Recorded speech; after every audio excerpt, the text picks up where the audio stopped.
السلام عليكم. عقد الصباح اليوم الأحد مدرب المنتخب الوطني لكرة القدم جبال بالماضي ندوة صحفية بمدرج عمر خزال بالمركز التقني لسيدي موسى، وذلك للحديث عن برنامج تحضيرات العناصر الوطنية تحسبا للمواجهة المزدوجة أمام الكاميرون والمقررة في 25 و 29 من شهر مارس القادم بملعبي جابوما بالكاميرون ومصطفى شاكر بالبليدة. بالماضي عاد إلى تفاصيل الخروج مبكر من كان الكاميرون، قال ما يلي. Et surtout, puisqu'on a une compétition, il faut prendre le temps évidemment de bien réfléchir, de bien analyser, d'évaluer toutes les situations et d'observer, de regarder s'il le faut encore les matchs, même si on les avait, on les avait bien en tête, pour d'abord mettre, c'est normal. Évidemment, pour évaluer une compétition, que ce soit un succès, que ce soit un échec, comme ça l'a été sur celle-là, il faut prendre le temps évidemment de bien réfléchir, de bien analyser,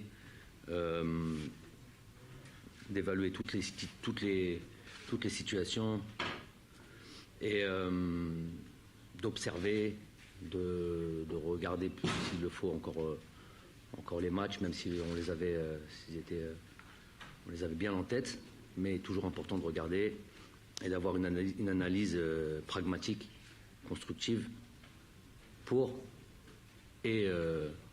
d'abord mettre le doigt et faire le diagnostic sur un mal, parce qu'il y a eu un mal. Un échec, c'est évidemment, c'est qu'il y a beaucoup de choses, il y a eu un gros dysfonctionnement. Et puis, surtout, puisqu'on a une compétition et des matchs à venir, très vite, trouver les solutions et soigner ce mal. Donc, l'analyse que j'en fais, c'est ça va nous prendre un petit peu de temps. J'ai l'habitude de dire que quand on obtient, et je vous l'ai dit plusieurs fois, pour ceux qui ont été attentifs un petit peu, quand on obtient un résultat ou un succès comme ça a pu être le nôtre sur les 3 dernières années, on va dire, c'est une succession d'éléments favorables, une succession d'éléments qui vont dans le même sens et qui s'ajoutent les uns aux autres. Je vous ai plusieurs fois dit que ce n'était pas le travail ou le résultat de ce qui est le plus apparent des joueurs à l'entraîneur. Non, c'est beaucoup plus compliqué que cela. Donc, pour un échec, c'est aussi pareil. C'est une addition d'éléments défavorables, dont évidemment qui est la résultante, c'est une faillite collective, c'est un échec dont je suis le responsable. Il n'y a pas de souci là-dessus, j'en assume totalement la responsabilité. Et évidemment, je ne suis pas le genre à me cacher, puisque, in fine, ce qui va apparaître, justement,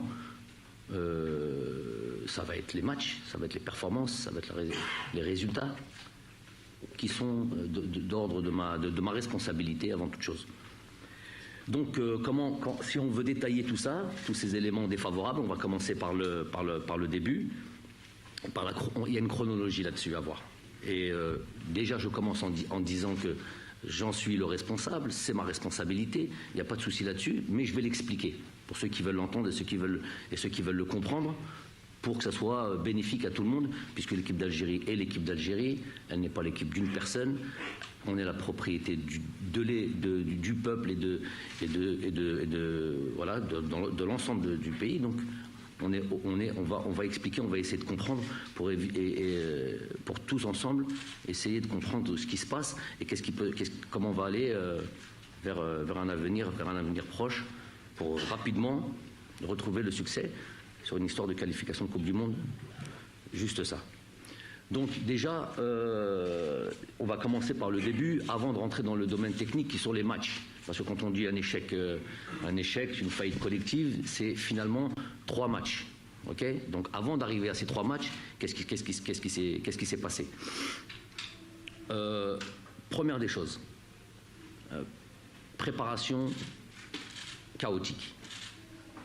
Je parle de nous, je parle de notre équipe. Il ne faut pas me dire, moi en tout cas pas me le dire, dites-le vous entre vous, pensez-le comme vous le voulez, mais les autres aussi, mais les trucs aussi. Chacun a sa manière de fonctionner, chacun a ses résultats.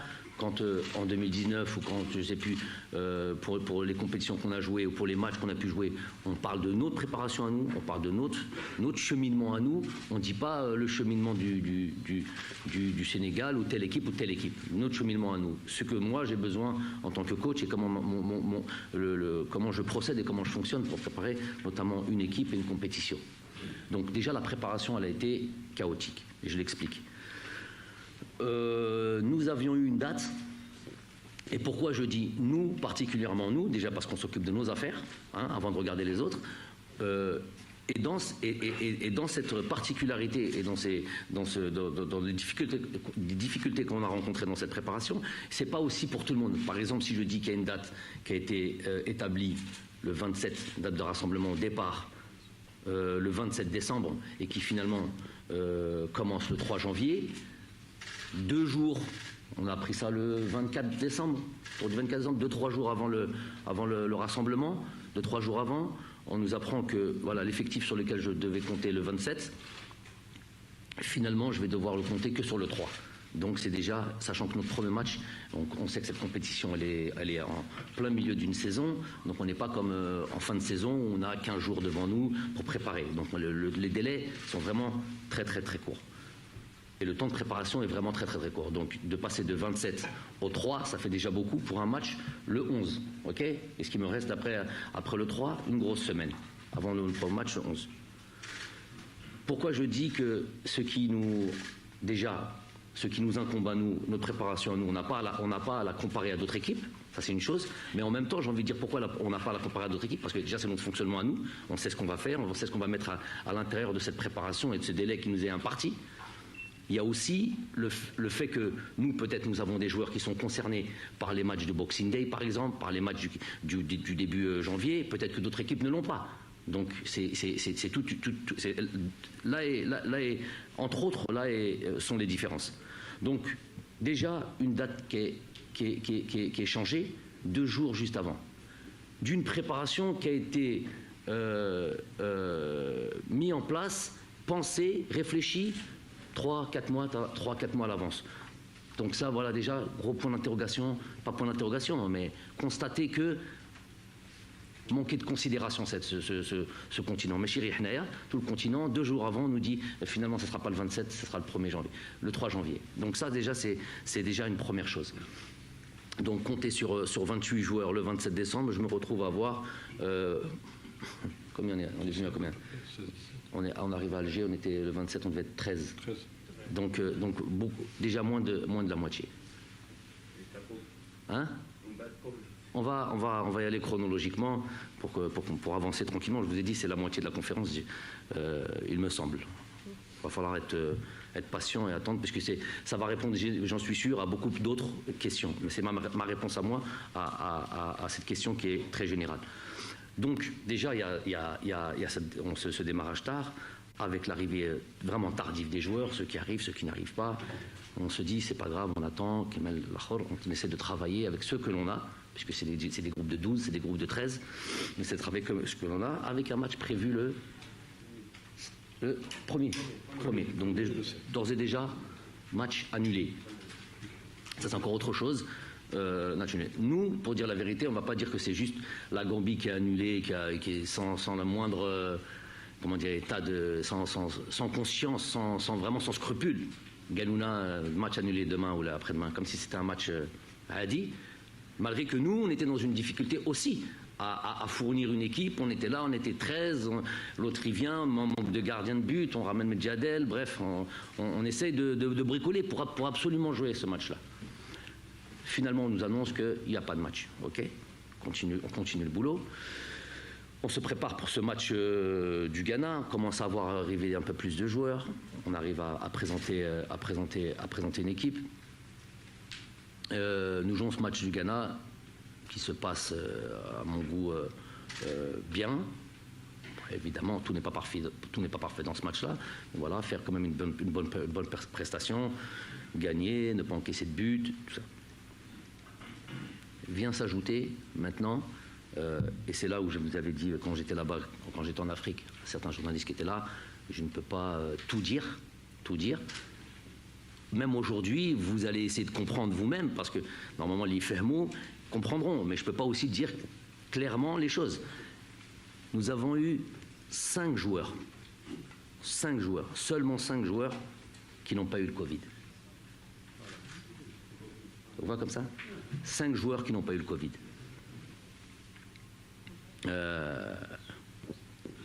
Avec les conséquences que ça a, c'est-à-dire en fonction des endroits ici et là où nous étions, il y a des législations. D'une personne qui a le Covid, il y a une législation. Je vais vous donner un exemple.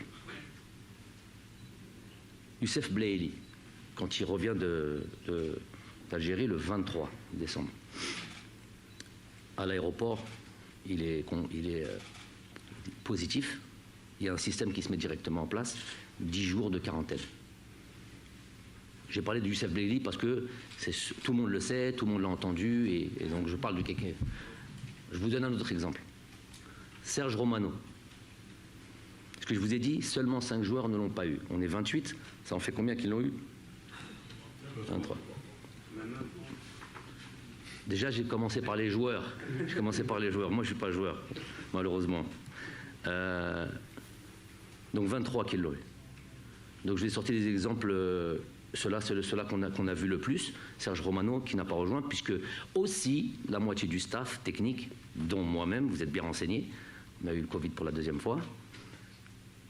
La moitié du staff de sécurité, la moitié du staff, plus de la moitié du staff administratif. Donc bref, une hécatombe. Et tout ça avec les règlements, je vous ai dit, ici et là. Je ne rentrerai pas plus dans les détails, ça peut être problématique. Serge Romano, qui arrive au 2e match, qui rentre dans cette catégorie de joueurs qui a été contrôlé positif au moment au truc, et qui rentre dans ces histoires de quarantaine. Ça aurait pu être le cas de beaucoup de joueurs. Si, voilà, il y a une gymnastique qui s'est opérée, tout ça. Donc, plus que la situation administrative de ces personnes de tous ces joueurs et tout ce monde-là qui a eu le Covid, il y a la difficulté de se préparer. On ne joue pas ce premier match amical, ok, ça pose problème. Ça nous pose problème à nous. Pour match de préparation, vous savez très bien que j'aime pas ce terme-là. Match de préparation, ça nous pose problème. On n'a pas l'ensemble de l'effectif. On n'a jamais eu à l'entraînement l'ensemble de l'effectif. Moi-même, j'ai pas toujours été à l'entraînement, si ce n'est seulement après être arrivé là-bas au Cameroun. Donc déjà, préparation à ce niveau-là, chaotique. Ensuite, vous avez pu le voir peut-être, sur les matchs, on a eu l'impression d'avoir des insuffisances athlétiques, physiques, ce sentiment de ne pas avoir les jambes, pas pouvoir courir, ce qui est notre force, notre philosophie, aller presser, aller se replacer, être disponible pour recevoir le ballon, tout ça c'est des données finalement athlétiques. Si tu ne peux pas courir pour proposer du jeu, si tu ne peux pas courir pour être en mouvement et proposer du jeu, pour aller presser, c'est nos fondamentaux et nos principes. Donc ça se voit à l'entraînement, ça se voit avec ceux que l'on a, hein, parce qu'il y a ceux qui sont, on va donner un grand mérite à tout notre staff et médical et d'intendance, qui passaient leur temps à aller dans les chambres ici et là pour servir les joueurs. C'était carrément impossible. Tous les matins, on se réveille avec la peur, puisque tous les jours on était testés. Et tous les jours, on se réveille qui on va avoir comme joueur de disponible aujourd'hui. Avec quelle équipe nous allons pouvoir démarrer nos matchs, avec quelle équipe nous allons pouvoir, avec quel joueur nous allons pouvoir préparer nos matchs. Et ça, c'était tous les jours. Sans parler de la veille du match, des instances évidemment de... Là, pour le coup, vous me direz que c'était pour tout le monde pareil. Mais bon, on arrive doucement. C'est pas tout le monde pareil qui a eu 23 Covidés, ou pas toutes les équipes qui ont connu ça. Il me semble qu'il y a des équipes qui étaient imperméables au Covid. Au moins, ils avaient une barrière comme ça, le Covid, mais foot, donc, quand les foot, il passe comme ça, c'est vide, malgré toutes les, comment dire, les... J'aime plus ces termes-là, ça m'a fatigué, distance sociale, tout ce que vous voulez là, toutes les protections qu'on a pu avoir pour se protéger du Covid, apparemment nous ça ne fonctionnait pas, et pour d'autres ça fonctionnait. Donc les veilles de match, on arrive, on nous dit lui il jouera pas, quand est-ce qu'il jouera, on ne sait pas, parce qu'il va falloir qu'il passe des tests du cœur. Bon bref, tout ça c'était une grosse problématique. Et qu'est-ce que j'ai envie de vous dire d'autre?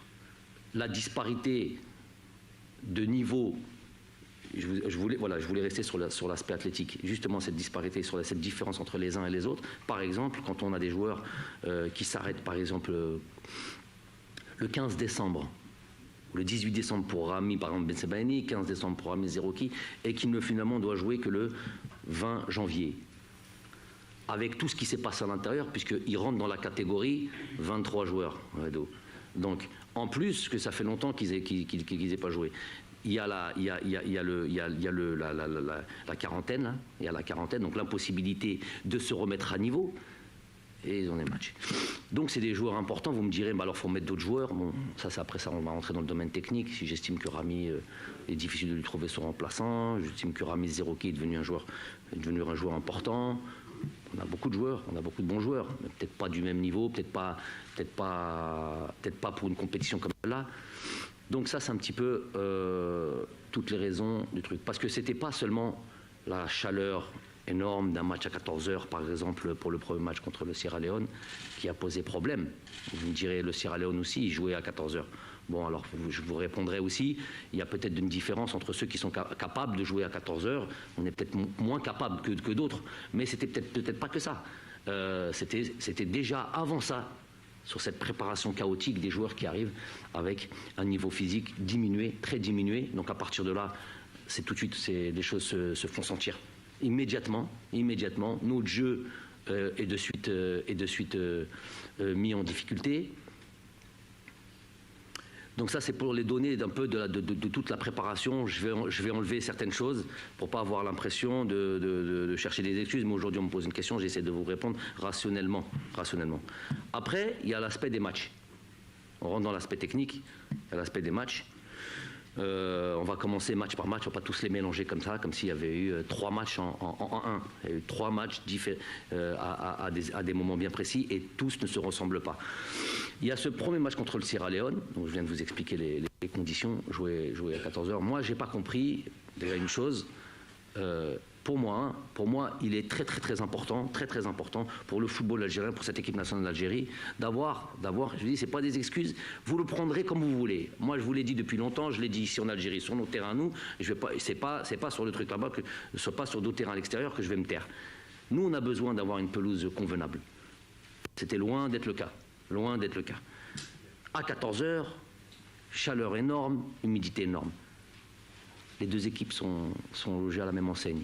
Il y a une équipe qui s'appelle le Sierra Leone qui peut-être ne pratique pas le même football que vous. Il y a une équipe qui est le Sierra Leone qui peut-être est plus capable d'assumer et de jouer sous cette chaleur et sous cette humidité, parce que eux, c'est des bus qui mettent derrière. Vous savez, ça s'appelle des blocs bas, et où il n'y a pas besoin de tellement de dépenses physiques. Il n'y a pas besoin de faire des courses à haute intensité, puisque eux, ils sont là, ça coulisse. Toi, tu es censé faire des courses à haute intensité parce que tu ne marques pas des buts en trottinant. Tu marques des buts avec de la vitesse déjà dans l'animation, avec le ballon qui circule vite, avec beaucoup de courses, contre une équipe qui est là et qui gère et qui trouve. Donc tu pompes, tu cherches et tu as besoin de beaucoup plus de développer d'énergie. Sous ces trucs-là, avec, bizarrement, interdiction de cooling break pas boire de l'eau. Alors 40 degrés, taux d'humidité énorme, et on n'a pas le droit de boire de l'eau, comme si on était des chameaux.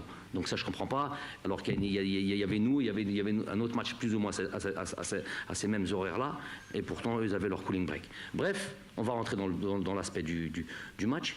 Quand on regarde les matchs du Sierra Leone et les matchs de la Guinée équatoriale, d'un moindre truc, sur les statistiques que vous avez sûrement vues, est-ce que vous les avez vues, les statistiques techniques? Oui. Tous?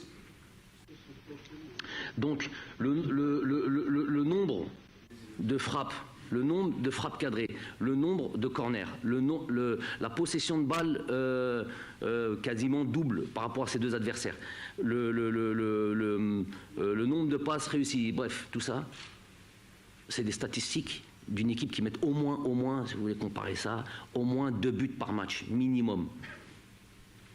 Alors on va rentrer dans l'aspect qui me dépasse un petit peu. Après vous direz, bah, coach, peut-être vous êtes incompétent, si ça vous dépasse, pas de problème, c'est votre avis. Ça me dépasse. Quand on a ces données-là et qu'on a autant de situations de marquer, donc c'est facile de dire à la fin. Je sais qu'un match, par exemple, comme le Sierra Leone, si tu gagnes 2-0, tu dis ouais, bon match, sur une équipe, bloc bas, pas, vous le savez, pas évident de jouer contre ces équipes-là. Puis finalement, ça fait par 2-0. Il y a quoi? Il y a un coup de pied arrêté de cette équipe-là qui aurait pu être dangereux sur un duel aérien. Tu gagnes, tu perds, c'est une question de volonté, c'est une question de détermination. Ils gagnent le duel, elle passe juste à côté du poteau, ça aurait pu être but. C'est la seule occasion du match. Une occasion pour eux. Et le reste du temps, on est là, on essaye, on pilonne, on essaye, surtout cette deuxième mi-temps. Il y a toujours une histoire de première mi-temps, on est vaillant, on a de l'énergie, on défend bien, on ferme bien les espaces, on ferme bien la profondeur, on laisse rien du tout. Et avec le temps, si tu manœuvres bien, si tu fais bien courir cette équipe-là, ça commence à s'écarter, on commence à trouver des intervalles, on commence à trouver un peu plus d'espace. Et là, il y a beaucoup plus d'occasions, mais ça rentre pas. La faute au manque de lucidité, peut-être. La faute au manque on n'a pas été chirurgical. Sûrement, on n'a pas été assez tueur, sûrement, on a manqué d'esprit de tueur, parce qu'à un moment donné, ça passe, à un moment donné, tu mets ça au fond, Nous, on est fâchés, frustrés, on n'est pas contents, parce qu'on veut gagner ce match-là, on veut bien démarrer la compétition, on a le discours qu'il faut pour ça, on a l'expérience de bien démarrer les compétitions. On n'a pas réussi à marquer. Donc, on sort frustré, fâché, avec un sentiment comment? Fatigué, évidemment fatigué, d'un match où on a développé de l'énergie. Tout n'a pas été parfait, c'est jamais parfait. C'est jamais parfait pour toutes les équipes au monde. Bon, on va déjà commencer par féliciter cette équipe du Sénégal qui a mérité depuis tellement longtemps qui recherche un titre. Comme quoi, c'est pas, ils ont toujours eu des grosses équipes, des gros joueurs et des trucs. Il a fallu attendre tout ce temps-là avant de gagner la Coupe d'Afrique pour vous dire que c'est pas facile. Donc on va d'abord les féliciter, c'est le tenant du titre, et en même temps rebondir sur le fait que, par exemple, on prend en exemple cette équipe qui a fini champion, qui joue contre une équipe plus ou moins, qui a joué contre qui le premier match? Le Zimbabwe, donc il va mettre ce but à la 94e minute. On n'a pas su faire ça. On n'a pas su mettre un but à la 94e minute, comme ça sur pénalty. Non, on n'a pas. C'est anecdotique, ça ne va plus rentrer pour la vie. Voilà. Donc on a eu, par exemple, il y a eu un pénalty à la 94e minute. Je ne sais pas si vous serez d'accord avec moi, et ça aurait pu changer complètement la physionomie du match en première mi-temps. Et une frappe, une main très très évidente d'un joueur du Sierra Leone. Est-ce que vous vous rappelez de ça? Vous vous rappelez de ça? Main décollée, toutes les règles qui sont à dire. Quand je me rappelle de la main de Aïssa Mendy en demi-finale de la Coupe d'Afrique 2019, elle est beaucoup plus évidente. Elle modifie la trajectoire de la balle, qui était une frappe directe, et modifie avec une main décollée. Je ne sais pas comment on peut ne pas voir ça, mais ça maintenant on est habitué. Mais c'est la différence, par exemple, entre une équipe qui lutte et qui est en difficulté, comme le Sénégal, et qui arrive à marquer un but à 95 minutes sur un penalty, des penalties. On a deux pénaltys, je n'ai pas trop bien vu les pénaltys du Cameroun qui permettent de gagner ce match dans le match d'ouverture, mais nous non. Alors que on est l'équipe, sur ce premier match, dans cette phase de groupe, on est l'équipe qui a produit le plus de jeux, le plus de situations, le plus de trucs, mais on n'a pas marqué. Voilà la différence énorme, parce que c'est de 3 à 1 point. Déjà, ça c'est une chose, déjà mathématique. Et deuxièmement, dans l'aspect de la nervosité, dans l'aspect de la déception, dans l'aspect de voilà, ce côté, qu'est-ce qui nous arrive, et peut-être un petit doute qui s'installe, parce qu'on a tellement insisté sur le fait de bien démarrer les compétitions, et on a parlé du passé. Nous voilà allés sur ce second match contre la Guinée équatoriale, avec, pour nous, comme une histoire de match coup près. On n'attend pas le troisième match. On se dit c'est maintenant, là, il faut vite prendre nos 3 points. On a un aspect précipité. Alors peut-être que j'en suis le responsable. Je suis le responsable de tout, de toute manière, pour que les choses soient bien claires. Si vous avez envie de le truquer, je le dis. Je suis responsable de tout. Donc englober ça aussi. Donc un aspect d'une sorte de la précipitation, comme de l'exemple. Je n'ai pas envie de me perdre là-dessus, mais on a mis l'exemple, vous le savez ça. Donc on aborde ce match contre la Guinée équatoriale qui est d'un niveau supérieur d'un point de vue technique, compliqué. On essaie de mettre notre jeu en place, on a nos situations, on est un peu moins bon, peut-être un peu moins de situations que le match contre le Sierra Leone, mais les situations sont là, notamment en deuxième mi-temps. Un corner, on prend peu de buts, vous devrez avoir ça dans vos statistiques, sur nos 35-40 derniers matchs. Je crois qu'on a concédé 3 buts sur coup de pied arrêté, ce qui est quasiment rien du tout. Un but sur coup de pied arrêté à peu près tous les 12 matchs, ce qui est rien du tout. Quand on sait que les coups de pied arrêtés, c'est 50% des buts à peu près dans le monde, un peu plus de 50% des buts. On en prend un, et c'est même pas un but, je vous l'ai dit en conférence de presse là-bas, c'est même pas un but sur ce qui devrait être la logique des choses. On est dans une surface de réparation, il y a un peu moins d'une vingtaine de joueurs avec le gardien de but. Ça peut être marqué que la plupart du temps, 95% du temps, au niveau aérien. Le ballon traîne devant notre surface et ça finit plat du pied sur un truc. Donc tous les éléments qui sont en notre défaveur, nous n'avons sûrement pas fait le nécessaire. Et le nécessaire, ça a été de finir nos situations, de finir nos actions, d'être plus chirurgical, plus dire aussi, c'est parce que celui qui a jamais transpiré, jamais joué au football, qui sait pas ce que c'est, dit nous ça nous coûte quoi ça, on sait pas un titre ça. Des titres on en a gagné. Comparé à beaucoup de gens qui sont passés en équipe nationale d'Algérie, que ce soit en tant qu'entraîneur, en tant que consultant, en tant que joueur, nous les titres on en a gagné. On a rempli cette vitrine qui était quasi vide. Ça vous l'enlèverez à personne. Et donc cette série fait qu'aujourd'hui, bon, nous c'était cette première place qui était en nous, comptait à 35 matchs. Quel a été le deal, je vous l'ai déjà dit, et je vais le répéter, quel a été le deal tout de suite après la Coupe d'Afrique 2019? Ça a été, est-ce qu'on est capable, parce que je sais, par expérience, par analyse, qu'après un triomphe, généralement, il y a une chute. Après un pic, il y a souvent une chute. Pour mille et une raisons. On va pas prendre plus de temps à les expliquer. On a eu un deal avec les joueurs. Est-ce qu'on est capable, en se fixant un objectif, c'est pas juste l'objectif d'être invincible pendant je sais pas combien d'années. Non, c'est qu'il y a une Coupe du Monde qui va arriver. C'était ça l'objectif. Donc, je vous l'ai dit les choses, j'en parle en amont. Est-ce qu'on est capable de se remettre au boulot et de pas s'arrêter sur ce titre de champion d'Afrique et de se dire que nous on va à la Coupe du Monde, et pour ça il va falloir s'améliorer, il va falloir être constant, il va falloir continuer à travailler, Ça a été le deal avec les joueurs. Le deal a été dit, tout le monde avait cet objectif de Coupe du Monde et c'est parti le travail. Ça nous a amené à ce nombre de matchs. C'est pas on voulait juste atteindre cette série, c'était pour dire que plus on gagnait, plus on se rapproche de notre objectif qui est de se qualifier pour cette Coupe du Monde. On est à 2 matchs, donc on n'est plus trop loin avec un adversaire de taille qui nous attend, mais on n'est plus trop loin. Il y a un certain nombre de matchs au 33e ou je sais pas quoi, Twitter ou je sais pas quoi, de la FIFA qui te félicite de trucs. Dès qu'on s'approche un peu plus du truc, ça y est, on veut plus en parler. C'est une statistique anecdotique, ça c'est. Maintenant, les plus anecdotiques, on va en reparler maintenant, puisque c'est l'Italie qui est là-haut. Donc, être deuxième, c'est pas mal non plus. Donc, ça, évidemment que c'est dans les cerveaux. Personne ne dit. Moi, je suis pas à l'intérieur des cœurs, je suis pas à l'intérieur des têtes. Moi, combien de temps tout ça là? خلاص باقينا 10 minutes.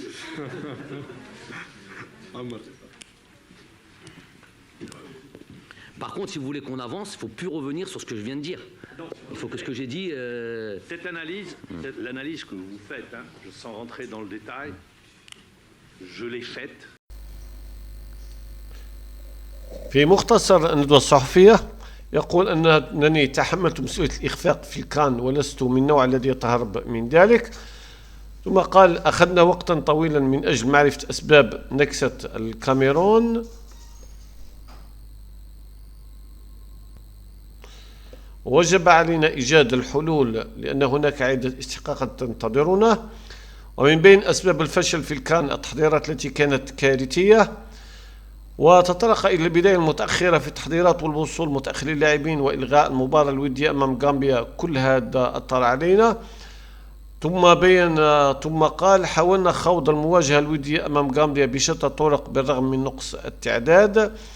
قال أن 5 لاعبين فقط لم يتعرضوا للإصابة بفيروس كورونا.